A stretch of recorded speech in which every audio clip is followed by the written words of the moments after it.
زما عزتمندو الله رب العالمین دې دغه ناسته د افغانستان د اسلامي امارت د بقا او د دوام او د عزت او د حفاظت دپاره دی الله رب العالمین دا یوه کنجي او دروازه وګرځوي.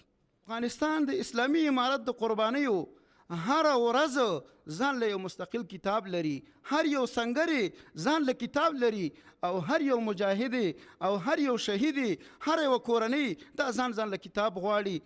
د افغانستان اسلامي امارت د 25 کالو نه مسلسله قرباني په دې خاوره په دې وطن باندې تحفة الاحوزي شرح د ترمذي کې مبارک فوري رحمه الله فرمایي چې د افغانستان او خراسان ته مقبرة الشهداء علما وایي.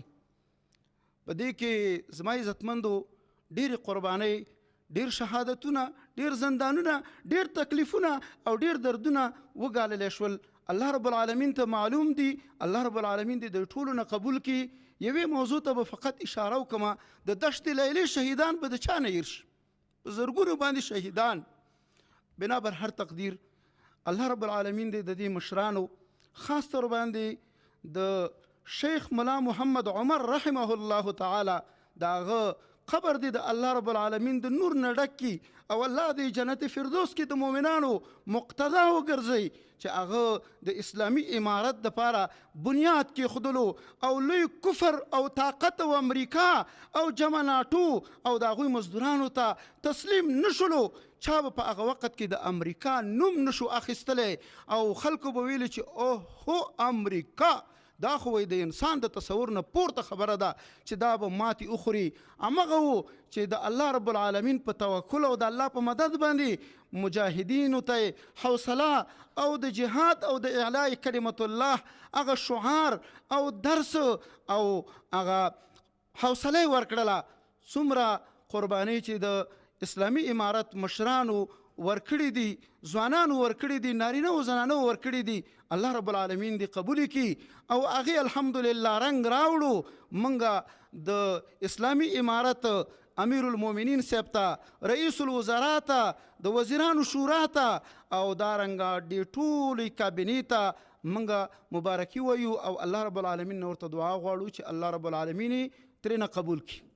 موږ ته خپل اسلامي اخوت، موږ ته د خپل موقف د دې خبرې اجازه هیڅکله نه راکوي چې موږ د یو مسلمان په مقابل کې د اسلحه راپورته کړو یا د دې ته څوک تشویق درکړي. زه په لیکلې بڼه باندې زموږ دا ټول علما او مشایخ په لیکلې بڼه باندې د ویډیو په بڼه باندې تاسو ته د دې خبرې ضمانت تعهد درته درکوو چې انشاءالله موږ د مسلمان په مقابل کې اسلحه نه پورته کړې ده، نه یې پورته کوو، نه چاته د دې اجازه ورکوو، بلکې هغه څوک چې د دې کارونو دپاره زمینه سازي کې کوششونه کوي موږ د هغې په کمولو کې او د هغې د منځه وړلو کې خپله همکاري او مرسته او ایماني مسؤلیت ترسره کوو. زما عزتمندو خبره مې دا کوله چې ډېر خلک په دې کوشش کې دي چې څنګه اهل حدیث او سلفیان او اسلامي امارت موږ سره په جنگ باندې په اختلافاتو باندې واقع کی. الحذر الحذر، موږ د دې خبرې اطمینان درکو. موږ ان شاء الله تبارک وتعالی صبر مو کړی، زغم مو کړی دی، بیا یې هم کو، بیا یې هم کو. موږ به هغسې اقدام وکړو، موږ به هغسې قدم پورته کوو عزتمندو چې څنګه تاسو خوشحالیږئ او په څه کې د اسلامي امارت عزت وي او په څه کې د اسلامي امارت بقا وي. موږ به ان شاء الله تبارک وتعالی د اسلامي امارت د دشمنانو سره نه یو ولاړ او نه ورسره ودرېږو. ان شاء الله د دې خبرې تعهد تاسو ته د دې خبرې درکوو، اطمینان درته درکوو. البته داسې شبکې، داسې سازمانونه شته دی چې دې اختلاف ته ډېر زیات فوکس او فشار او پوکې ورکړي او داسې د وینو د تویېدلو یو بهیر شروع شي. زموږ کوشش به دا وي چې د افغانستان کې د قتال د وینې د تویېدلو مخه په هر قسمه تدابیرو باندې کیږي، په هغې کې مرسته او همکاري وکړو، په چا باندې احسان نه کوو. دا زموږ ایماني مسؤلیت دی. زما عزتمندو زه خبرې نه اوږدومه.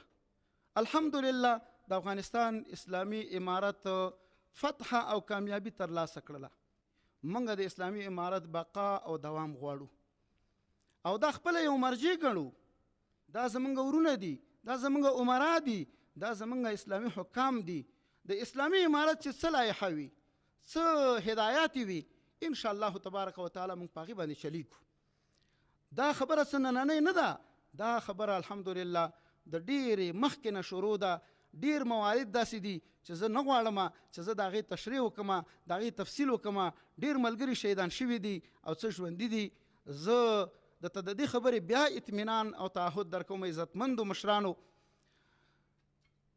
چې په څه کې د اسلامي امارت بقا وي، څه کې د اسلامي امارت عزت وي، څه کې د اسلامي امارت کامیابي وي، موږ به هغه انشاءالله تبارک وتعالی ترسره کوو.